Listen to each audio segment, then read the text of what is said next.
With amazing results in this year's Civil Services examination, StudyIQ has once again proved that quality can be provided along with affordability.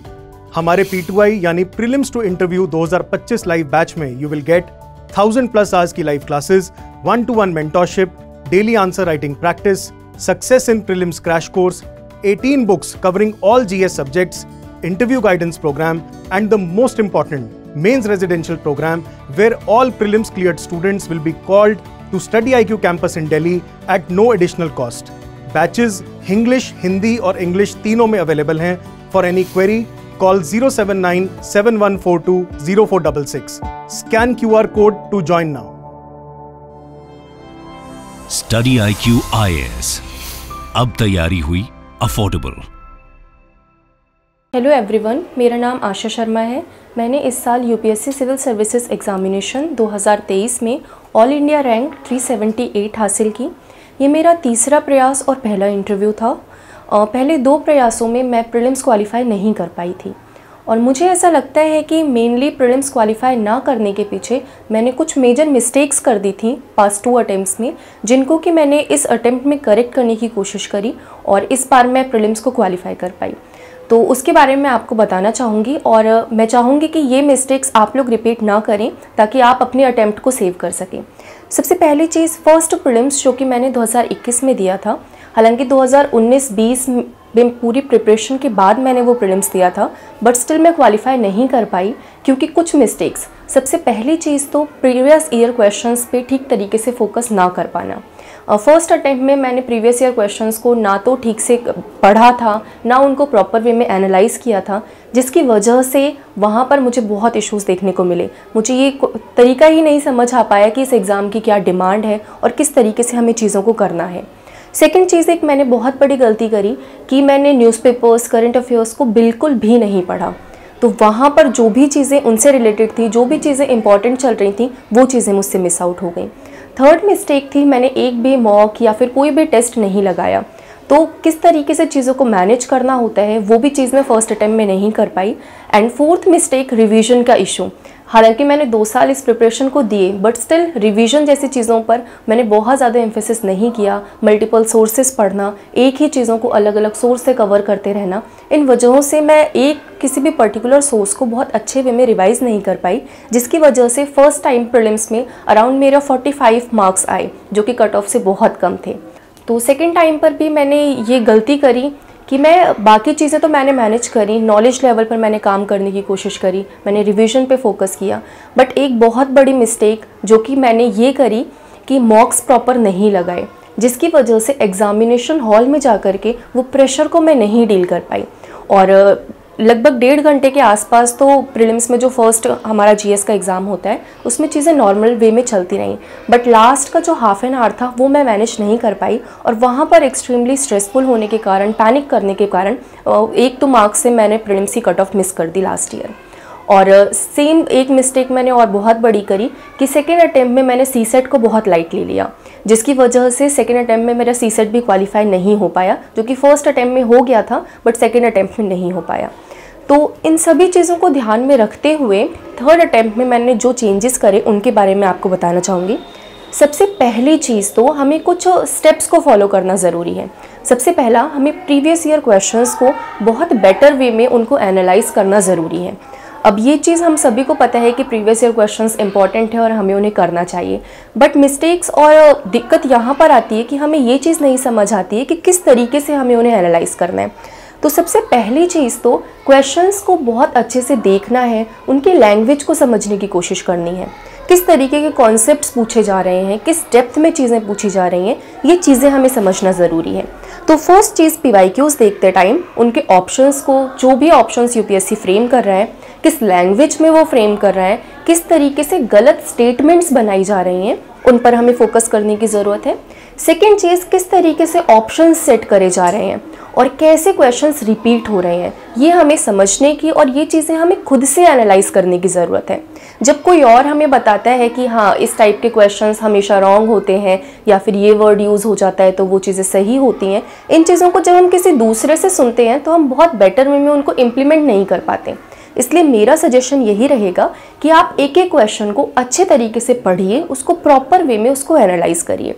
इसके लिए दो चीज़ें आप कर सकते हैं। कुछ मार्केट में बुक्स हैं, आप उनको देख सकते हैं, जैसे कि प्रीलिम्स में कुछ बुक्स हैं जिसमें कि बहुत डिटेल में सारी चीज़ें, उनके जो सॉल्यूशंस हैं वो मेंशन है। आप ये भी कर सकते हैं, या इसके अलावा आप इंटरनेट पे जो भी टॉपिक्स, जिन भी टॉपिक से क्वेश्चन आ रहा है उसको आप सर्च आउट कर सकते हैं और उस बारे में और एक लेवल आगे जा करके उसको इन डेप्थ आप कवर कर सकते हैं।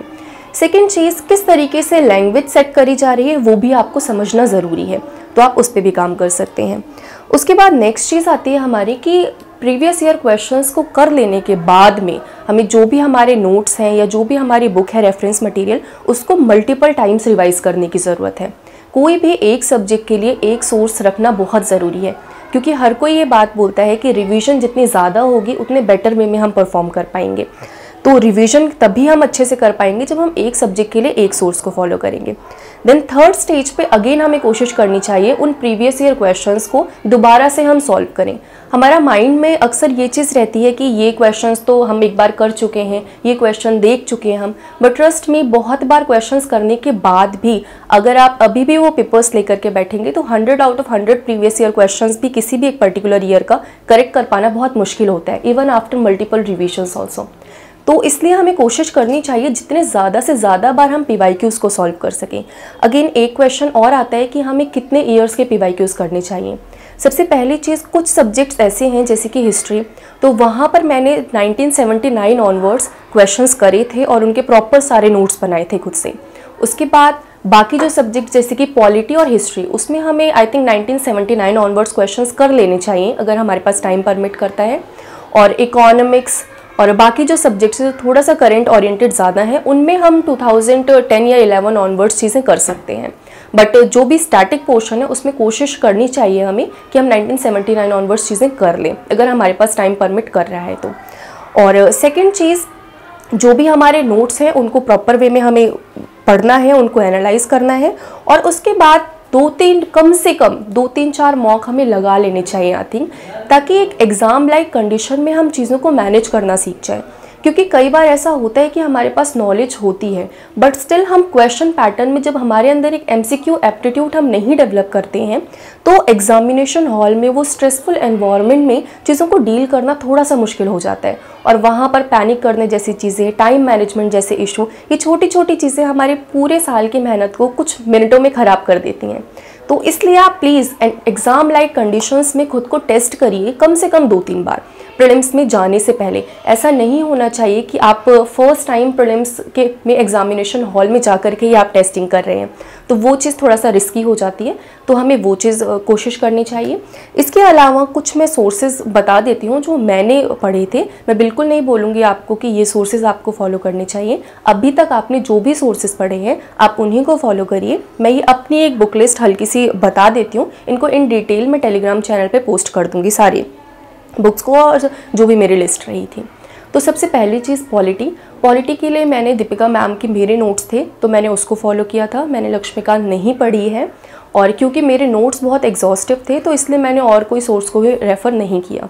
और ये नोट्स मैंने 2019 में ही जब मैंने प्रिपरेशन स्टार्ट करी थी मैंने तभी बनाए थे, और अभी तक भी इवन मैंने 2023 का भी जो अटैम्प्ट दिया उसमें भी मुझे इसी से मेरा काम चल गया था और मैंने कुछ और नहीं पढ़ा था।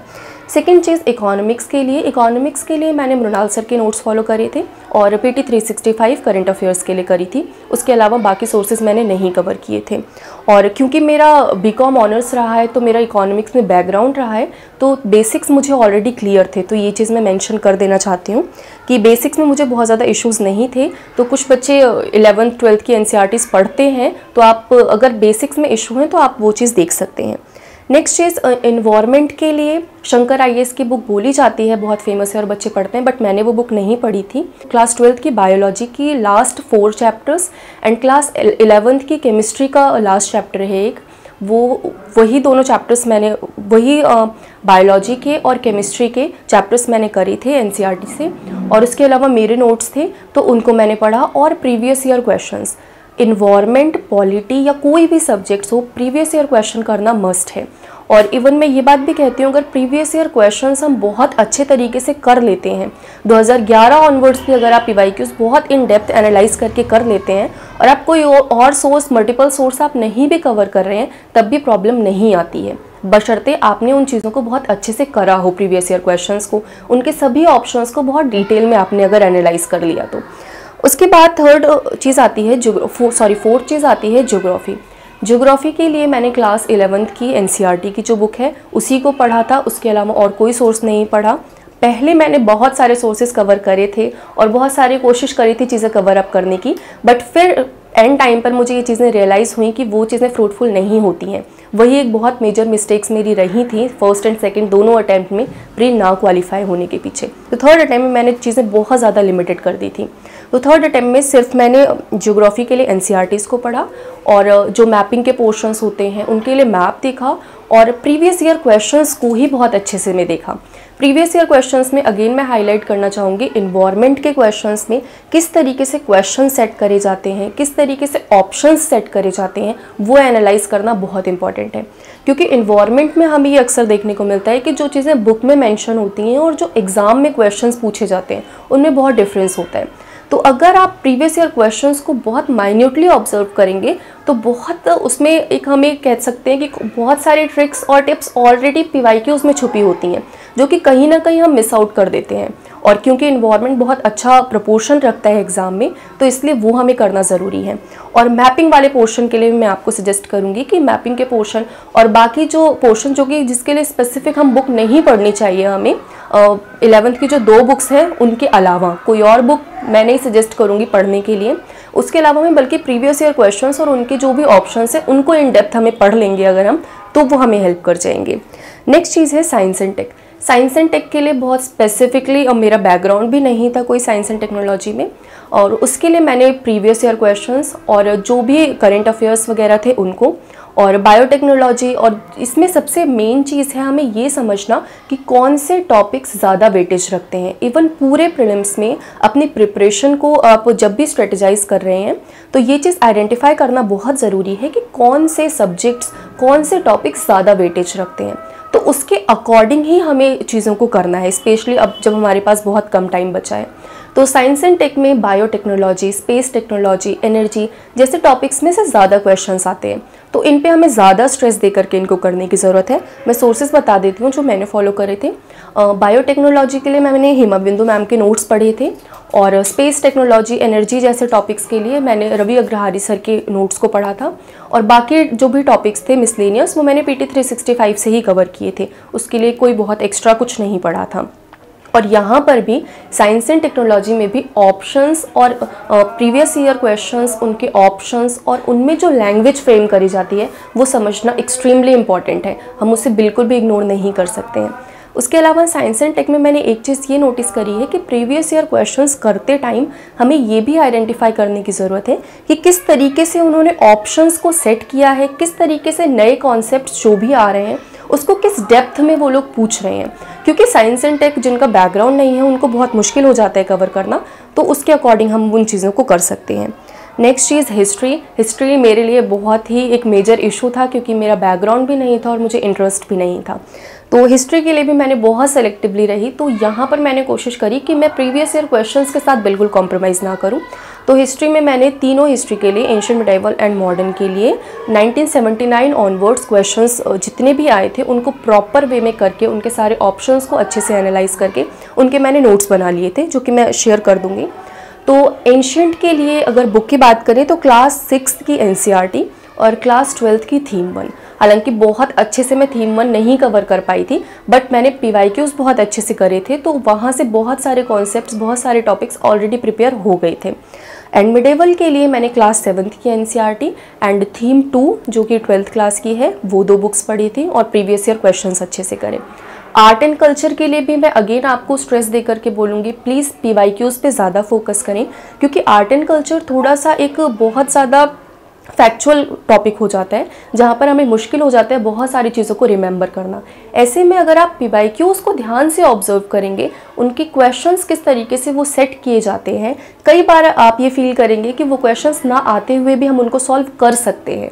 तो यहाँ पर मैं बोलूँगी आपको प्रीवियस ईयर क्वेश्चंस बिल्कुल मिस आउट नहीं करने चाहिए, और उनको लेकर के हमें ये नहीं सोचना चाहिए कि बहुत सारी हम लिस्टिंग लर्न करने में लग जाएं, या बहुत सारे टेम्पल्स, आर्किटेक्चर, ये सारी चीज़ें हम लर्न करने लगें अगर कोई एक क्वेश्चन ऐसा आ रखा है। बल्कि हमें कोशिश करनी चाहिए कि किस तरीके से वो क्वेश्चन सेट किया गया है, क्या लैंग्वेज फ्रेम करी गई है क्वेश्चन को इनकरेक्ट करने के लिए, उस पर हम फोकस करें। अगर इस पे हम ध्यान देंगे तो बहुत कम टाइम में हम बहुत अच्छा आउटपुट ले सकते हैं, स्पेशली आर्ट एंड कल्चर जैसे सब्जेक्ट में, जो कि एक बहुत बड़ा बर्डन बन जाता है। एंड नेक्स्ट मॉडर्न हिस्ट्री के लिए, मॉडर्न के लिए मैंने सिर्फ स्पेक्ट्रम पढ़ी थी, उसके अलावा और कोई सोर्स नहीं रेफ़र किया था PYQs के साथ में। तो ये मेरे हिस्ट्री के सोर्सेज रहे थे। उसके अलावा मैं एक चीज़ और, अभी जैसे कि प्रीलिम्स हमारा बहुत पास है, तो हम किस तरीके से चीज़ों को स्ट्रेटेजाइज कर सकते हैं। लास्ट ईयर मैंने ये चीज़ें करी थी और ये चीज़ें हेल्पफुल रही। अगर हम सिर्फ सोचते रहेंगे और रैंडमली कुछ भी करते रहेंगे तो टाइम कितनी जल्दी निकल जाएगा हमें पता भी नहीं चलेगा। तो थोड़ा सा हमें कोशिश करनी चाहिए, लगभग 50 डेज़ के आसपास हम कर सकते हैं कि 50 डेज़ के आसपास का हमारे पास टाइम है। तो इसको 3 पार्ट्स में हमें डिवाइड कर लेना चाहिए कि लगभग हम 30 डेज़ का एक अपना प्लान बना लें, उसके बाद 15 डेज़ का एक अपना प्लान बना लें, फिर 4-5 डेज़ का जो एंड का टाइम होता है उसमें अपना एक प्लान बना लें। तो 30 डेज़ का जो प्लान आपको बनाना है उसमें अगेन उसको सेग्रीगेट कर दीजिए सब्जेक्ट वाइज कि पॉलिटी को हम कितना टाइम देंगे, इकोनॉमी को हम कितने डेज़ देंगे, साइंस एंड टेक को हमें कितना टाइम देना है। ये वेटेज हमें डिसाइड करनी चाहिए ये देखकर कि उस सब्जेक्ट की एग्ज़ाम में कितनी वेटेज है। ऐसे नहीं होना चाहिए कि हम आर्ट एंड कल्चर पे या फिर एंशिएंट पे बहुत ज़्यादा टाइम वेस्ट करें, जो कि गलती मैंने करी थी अपने फर्स्ट अटैम्प्ट में। फर्स्ट अटैम्प्ट में लगभग 2 महीने के आसपास मैंने सिर्फ एंशिएंट इंडिया ही पढ़ती रही थी। तो वो चीज़ें थोड़ा सा अगर हम बैलेंस्ड वे में और प्रोपोर्शनेट वे में स्मार्टली नहीं स्टडी करते हैं तो इश्यूज़ क्रिएट होते हैं। तो फर्स्ट चीज़ मैं यही हाईलाइट करना चाहूँगी कि सबसे पहले आप देखिए वेटेज कितनी है किस सब्जेक्ट की। जैसे पॉलिटी जैसे सब्जेक्ट जो कि इजी भी हैं और उनकी वेटेज भी ज़्यादा है, तो उनको हमें पहले कवर करना चाहिए, उनको हम ज़्यादा टाइम दे सकते हैं। अब अगेन पॉलिटी में भी हमें कोशिश करनी चाहिए कि जो टॉपिक्स ज़्यादा पूछे जाते हैं, जैसे कि फंडामेंटल राइट्स के टॉपिक हैं, DPSP है, फंडामेंटल ड्यूटीज़ हैं, पार्लियामेंट है, प्रेसिडेंट है, इन टॉपिक्स पर हम ज़्यादा स्ट्रेस दें और स्टार्टिंग में ही ये टॉपिक्स हम कवर अप कर दें, ताकि एक मेजर पोर्शन हम पहले ही कवर कर चुके हों। उसके बाद हमारा सेकंड हम ले सकते हैं इकोनॉमिक्स को। इकोनॉमिक्स की भी बहुत अच्छी खासी वेटेज होती है। नॉन इकोनॉमिक्स बैकग्राउंड बच्चों को थोड़ा सा प्रॉब्लम होती है, तो बट उसके लिए भी हम जो भी आपके सोर्सेज आपने फॉलो कर रखे हैं उनको रिवाइज करिए अच्छे से, प्रीवियस ईयर क्वेश्चंस को अच्छे से करिए। बट इकोनॉमिक्स को बहुत लास्ट में रखना फ्रूटफुल नहीं होगा, क्योंकि वेटेज इसकी ज़्यादा है, तो हमें पहले कवर अप कर लेना चाहिए। थर्डली हम एनवायरनमेंट को रख सकते हैं, एनवायरनमेंट एंड ज्योग्राफी के पोर्शंस को। उसके बाद मैंने साइंस एंड टेक को रखा था, क्योंकि हिस्ट्री में मैं बहुत ज़्यादा परेशान हो जाती थी और हिस्ट्री में बहुत ज़्यादा नहीं कर पाती थी, तो साइंस एंड टेक के भी अच्छा खासा हमारा वेटेज रखता है। उसके बाद मैंने हिस्ट्री को रखा। तो इस तरीके से आप टाइम अलोकेट कर लीजिए कि 4-5 दिन आपको ये सब्जेक्ट करना है, 5 दिन आपको ये सब्जेक्ट करना है, 3 दिन ये करना है, 2 दिन ये करना है, अपनी कन्वीनियंस और अभी तक आपने जिस सब्जेक्ट को जितना टाइम दिया है उसके अकॉर्डिंग। ब्लाइंडली किसी को भी मुझे बिल्कुल भी फॉलो करने की ज़रूरत नहीं है। जो भी चीज़ें आपने अभी तक करी हैं उन अकॉर्डिंग आप खुद से डिसाइड करिए कि कितना सब्जेक्ट आपके प्रिपरेशन के हिसाब से कितना टाइम आपको किस सब्जेक्ट को देना चाहिए। उसके बाद नेक्स्ट चीज़, जो भी चीज़ें, एक बात मैं और बोलना चाहूँगी कि जो भी चीज़ें आप अभी कर रहे हैं प्लीज़ उसको एक चार्ट फॉर्म में रखिए कि आप डेट वाइज मेंशन कर लीजिए कि इस डेट में इस टाइम पर मैंने ये चीज़ कवर अप कर ली है। इस तरीके से अगर आप पूरा एक चार्ट अपना मेंटेन करके रखेंगे 30 डेज़ का, तो नेक्स्ट जो 15 डेज़ होंगे वहाँ पर आप बहुत ही ईजिली इन्हीं चीज़ों को दोबारा से रिवाइज कर लेंगे हाफ टाइम में। तो ये आपको हेल्प करेगा। और उसके बाद जब आपके थर्ड रिवीजन का टाइम होगा, 4-5 डे में आपको चीज़ों को रिवाइज करना होगा, तो भी आपके पास बहुत अच्छे से सारी चीज़ें अवेलेबल होंगी। ऐसे में हमें ये फ़ायदा हो जाता है कि रैंडमली हमें ये नहीं सोचना पड़ता अब क्या पढ़ें अब क्या पढ़ें, क्योंकि सारी चीज़ें हमारे पास रिटर्न मैनर में फॉलो होती हैं। तो अगेन मैं कुछ चीज़ों को समराइज़ कर देना चाहती हूँ। फर्स्टली स्टेप्स, सबसे पहला स्टेप है प्रीवियस ईयर क्वेश्चन करना। प्लीज़ उसको इग्नोर मत करिए, वो बहुत ज़्यादा हार्मफुल हो जाता है हमारे लिए अगर हम PYQs को लाइटली लेते हैं। कई बार ऐसा होता है कि हमें लगता है कि हमने तो कर लिया है, हमने प्रीवियस ईयर क्वेश्चंस देख लिए हैं, बट एक्चुअल में जब वही क्वेश्चन उसी पैटर्न पे बेस्ड क्वेश्चन आ जाता है तो वो हमारा इनकरेक्ट हो जाता है। इवन सेकेंड अटेम्प्ट में तो मेरी ये भी गलती रही थी कि जो रिपीटेड PYQs थे वो भी मेरे गलत हो गए थे। तो ये चीज़ बहुत ज़्यादा गलत हो जाती है, स्पेशली जब एक एक मार्क्स से हमारी कट ऑफ इतना ज़्यादा डिफ़र कर रही है, तो वहाँ पर हमें रिस्क नहीं लेना चाहिए। प्रीवियस ईयर क्वेश्चन अच्छे से करने हैं। सेकंड पॉइंट पर जो भी हमारे बेसिक सोर्सेज हैं, जिस भी सब्जेक्ट के लिए आपने जो भी सोर्सेज अभी तक करें उनको प्लीज़ लिस्ट डाउन करिए अपने सोर्सेज को, और उन्हीं एक ही सोर्सेज को फॉलो करिए। 3 जो रिवीजन के मैंने आपको टाइमिंग बताया उनको तीनों टाइमर सेम सोर्सेज को हमें करना है। ऐसा बिल्कुल नहीं करना कि एक ही सब्जेक्ट के लिए कभी ये पढ़ लिया, सेकंड टाइम में ये पढ़ लिया, थर्ड टाइम पे ये चीज़ हमने कर ली। तो उसको हमें ध्यान में रखने की ज़रूरत है। एंड थर्ड चीज़, हमें थोड़ा सा मॉक्स लगाने की ज़रूरत है। मॉक इस सेंस में कि हमें पता चल सके कि चीज़ें किस वे में हम क्वेश्चंस को सॉल्व कर पा रहे हैं कि नहीं। एक MCQ एप्टीट्यूड हमारे अंदर डेवलप हो जाए। सेकेंड अटेम्प्ट में ये भी मेरे साथ बहुत बड़ी प्रॉब्लम थी कि मैं रीडिंग करने की अगर बात आती थी तो बुक रीडिंग में तो कोई प्रॉब्लम नहीं होती थी, बट जब MCQ सॉल्व करने होते थे, क्वेश्चंस हमें एलिमिनेट करने हैं उसके ऑप्शंस, तो वहाँ पर दिक्कत आने लगती है। तो वो चीज़ जब तक हम क्वेश्चंस को नहीं सॉल्व करेंगे हम नहीं सीख पाते हैं। यहाँ पर मैं अगेन हाईलाइट करना चाहूँगी एक बात को कि बहुत ज़्यादा मॉक्स के पीछे पागल होने की ज़रूरत नहीं है। जो मॉक्स में क्वेश्चन आ रहे हैं, एक्चुअल एग्जाम में वो क्वेश्चन आएंगे, वो श्योरिटी नहीं है। इवन वो क्वेश्चंस नहीं आते हैं मोस्ट प्रोबेबली, बट ज़रूरत इसलिए है कि हमें नए क्वेश्चंस को किस तरीके से डील करना है, ये हमें सीखने की ज़रूरत है। क्योंकि एग्ज़ाम में अभी हम PYQs करके हम ये चीज़ें तो सीख लेते हैं कि कैसे क्वेश्चंस आ रहे हैं, कैसे उनको सॉल्व करना चाहिए, क्या लैंग्वेज है, लेकिन नए क्वेश्चन आएंगे जब आप नेक्स्ट अटैम्प्ट में जाएंगे, आप 2024 में अटैम्प्ट देंगे तो नए क्वेश्चंस आएंगे। तो नए क्वेश्चंस को किस तरीके से हमें डील करना है, उसके लिए हमें नए क्वेश्चंस को सॉल्व करने की आदत डालनी पड़ेगी। तो बेशक से आप 20 क्वेश्चन 25 क्वेश्चन डेली सॉल्व करिए, लेकिन MCQ सॉल्व करना ज़रूरी है।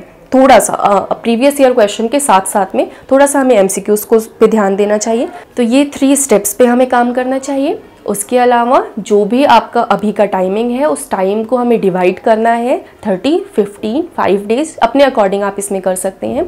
और जो भी सब्जेक्ट्स हैं उनके टॉपिक्स के साथ में उनकी लिस्टिंग करनी है, किस सब्जेक्ट को कितना टाइम देना है उसकी लिस्टिंग करनी है, और उसके बाद उसके अकॉर्डिंग हमें चीज़ों को पढ़ना है। और 1-2 बातों को मैं और हाईलाइट करना चाहूँगी। ये लास्ट डेज के लिए जब हमारे पास लगभग 1 वीक बचा होता है प्रीलिम्स के और हमारा स्ट्रेस बहुत ज़्यादा बढ़ने लगता है, तो उस टाइम पर मैंने लास्ट ईयर एक काम किया था। और मेरे सर थे रवि सर, उन्होंने ये चीज़ मुझे सजेस्ट करी और ये चीज़ बहुत ज़्यादा हेल्पफुल थी कि क्वेश्चंस जो भी प्रीवियस ईयर में आए हैं 2011 ऑनवर्ड्स डेली पूरा proper paper exam like conditions में मैं उसे सॉल्व करती थी।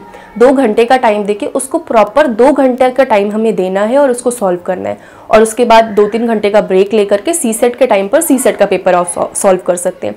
CSET में हमें 2011 ऑनवर्ड्स की ज़रूरत नहीं है, अगर हम 4-5 साल के भी कर लेते तो आई थिंक वो मोर देन इनफ हो जाता है। तो प्रीवियस ईयर क्वेश्चंस एग्ज़ाम के 10-15 दिन पहले से ये चीज़ हमें स्टार्ट कर देनी चाहिए आई थिंक, कि 2011 के, देन 12 के, 13, 14, 15 ऐसे करते करते 10 साल के एटलीस्ट कोशिश करनी चाहिए कि हम प्रीवियस ईयर क्वेश्चंस को सॉल्व कर लें। तो ये, और एक चीज़ जो बहुत ज़्यादा हेल्प करी जिसने मुझे एग्ज़ाम वाले दिन में अपने माइंड को रिलैक्स करने के लिए, कि जब हम एग्जामिनेशन हॉल में एंटर करते हैं उसके पहले ही जो भी प्रीवियस ईयर का क्वेश्चन पेपर होगा रफली उसको एक बार देख लीजिए। अगर आप नहीं भी आप मेंटली प्रिपेयर हैं कि उसको पढ़ के सॉल्व करने की कंडीशन में हम नहीं होते हैं, बहुत ज़्यादा स्ट्रेस होता है, बट स्टिल एक बार रफली अगर वो पेजेस भी आप फ्लिप कर लेंगे, 2-4 क्वेश्चंस को अगर हम प्रीवियस ईयर के पढ़ लेंगे तो माइंड हमारा ऑलरेडी एक्टिव हो जाता है। कई बार ये दिक्कत आती है कि जब हम एग्जामिनेशन रूम में एंटर करते हैं लगभग 10-5 मिनट तक हमारा ब्रेन ही एक्टिव नहीं होता, तो वो बहुत क्रूशियल टाइम हम मिस कर जाते हैं। तो अगर आप एग्ज़ाम हॉल में एंटर करने से पहले ही क्वेश्चन पेपर को अच्छे से देख लेंगे, 2-3 साल की या 1-2 साल की भी अगर आप देख ले रहे हैं शांति से बैठ करके कहीं पर, वो क्वेश्चंस को अगर हम रीड कर ले रहे हैं तो थोड़ा सा हमारा ब्रेन एक्टिव हो जाता है। तो ये चीज़ बहुत हेल्पफुल रहती है और मेंटली हमारा स्ट्रेस भी डाउन हो जाता है। इसीलिए मैं स्ट्रेस कर रही हूँ कि आप अभी से PYQs पे फोकस करिए, क्योंकि अगर आपने अभी से प्रीवियस ईयर क्वेश्चंस अच्छे से कर लिए होंगे तो जब लास्ट के 1 वीक पहले अगर आप इन चीज़ों को रिवाइज करेंगे और बार बार आप वही PYQs देखेंगे तो आपको स्ट्रेस नहीं होगा, और एग्जाम वाले डे में भी फिर आपको स्ट्रेस नहीं होगा, क्योंकि कोई भी नई चीज़ आपके सामने नहीं आएगी। और स्पेशली अब जब सिर्फ 2 महीने के आसपास में हमारे पास टाइम बचा है तो नई चीज़ों को हमें नहीं लेना चाहिए। जो भी चीज़ें आपने पहले से पढ़ रखी हैं उन्हीं चीज़ों को रिवाइज करने की कोशिश करिए।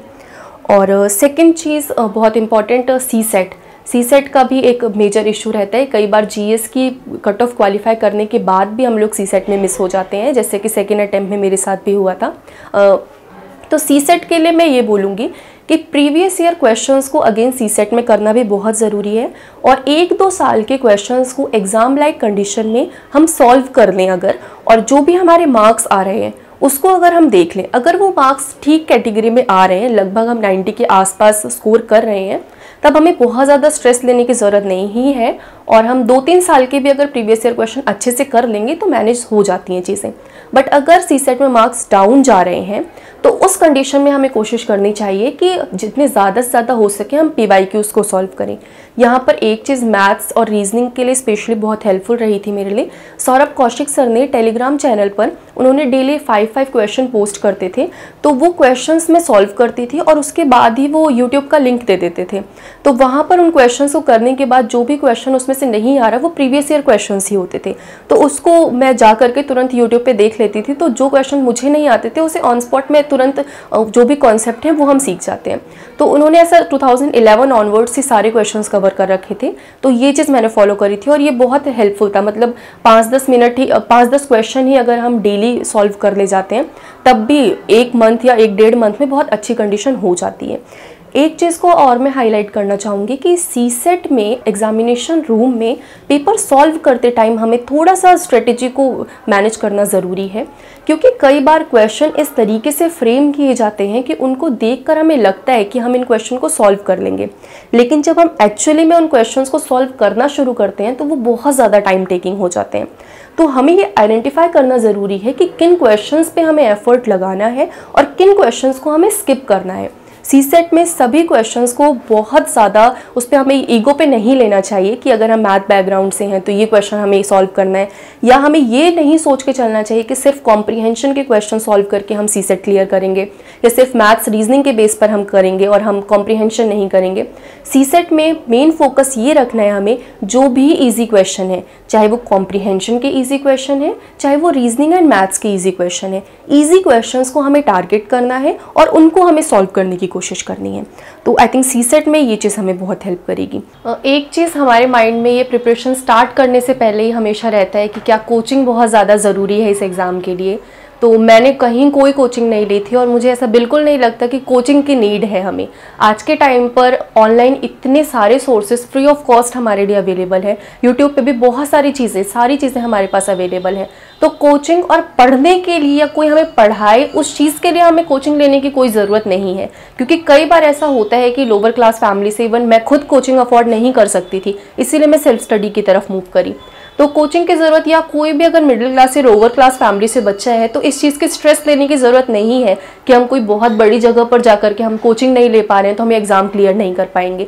हालांकि मैं दिल्ली में रहती हूँ, बट करोल बाग मुश्किल से मैं 3 से 4 बार मैंने विजिट किया है सिर्फ मेंस में आंसर लिखने के टाइम पर। तो ऐसा बिल्कुल भी नहीं है कि दिल्ली में जो बच्चे रह रहे हैं उनको कोई स्पेशल प्रिविलेज मिल रखा है, या फिर जो जिनके पास पैसे हैं, जो अफोर्ड कर सकते हैं हाईली एक्सपेंसिव कोचिंग्स, वही यूपीएससी कर सकते हैं। ऐसा बिल्कुल भी नहीं है। ना तो मैंने बहुत ज़्यादा पैसे इन्वेस्ट करे थे, ना मैंने बहुत बड़ी कोई कोचिंग में, मैंने किसी भी कोचिंग में एनरोल नहीं किया था, सिर्फ टेस्ट सीरीज़ खरीदी थी।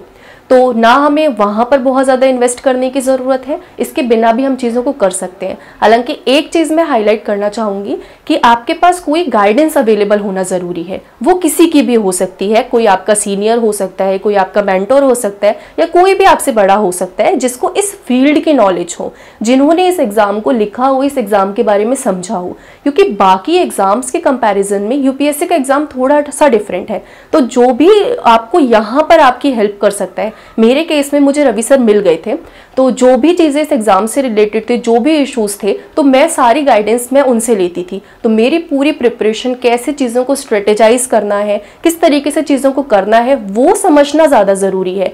कोई हमें पढ़ाने वाला हो, ये चीज़ मुझे लगता है ज़्यादा नीडेड नहीं है, क्योंकि हम सब ग्रेजुएट हैं। बेसिक बुक में अगर कोई चीज़ लिखी है उसे पढ़ के हम समझ सकते हैं।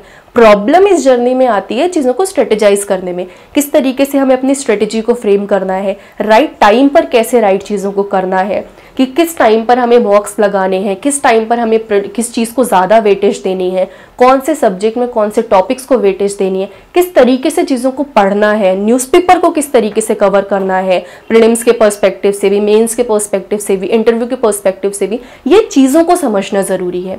और इनके लिए कोई भी बड़ी गाइडेंस अगर हमारे पास अवेलेबल है, मेरे केस में रवि सर थे इसलिए मुझे ज़रूरत नहीं पड़ी, आपके केस में अगर कोई भी आपके पास है तो कोई इशू नहीं है इसमें और कोई कोचिंग नीडेड नहीं है। और एक चीज़ और, मोबाइल फ़ोन के बारे में बोला जाता है, तो मोबाइल का मैं बता देती हूँ, बहुत एक्सेसिव यूज़ करता मुझे नहीं लगता कि वो बेनिफिशियल होता है। इवन सोशल मीडिया पे भी, फेसबुक, इंस्टाग्राम, इन सब पे मैंने मेंस के बाद ही मैंने आई हूँ और आईडी वगैरह मेरी सब इनके बाद ही बनी है और मैं ज़्यादा एक्टिव रही हूँ। तो ये सोशल मीडिया तो हमें छोड़ के ही रखना चाहिए जितना मुझे लगता है प्रिपरेशन के टाइम पर, और मोटिवेशन के लिए यूट्यूब पे जाना और इन सब चीज़ों को थोड़ा सा अवॉइड करने की ज़रूरत है, क्योंकि मोटिवेशन हमें तभी मिलेगा जब हम पढ़ाई करेंगे ठीक से। आप ट्राई करके देख सकते हैं, अगर आप ठीक से एक हफ्ते भी डेडिकेटेड होकर के 8 to 10 आवर्स अच्छे से पढ़ाई कर रहे हैं, आपको कोई ज़रूरत नहीं होगी किसी और मोटिवेशन की। तो मोटिवेशन के लिए यूट्यूब पे जाना, इंस्टाग्राम पे जाना, टॉपर्स को फॉलो करना या लबासना की वीडियोज़ देखना, वहाँ से मोटिवेट होना आई थिंक ज़रूरत नहीं है उसकी। थोड़ा टाइम के लिए आप कर सकते हैं, बट मोबाइल का एक्सेसिव यूज़ नहीं करना चाहिए। जब आप प्रिपरेशन कर रहे हैं, जितने भी टाइम आप प्रिपरेशन कर रहे हैं, कोशिश करिए कि आप प्रिपरेशन मोड में ही रहें।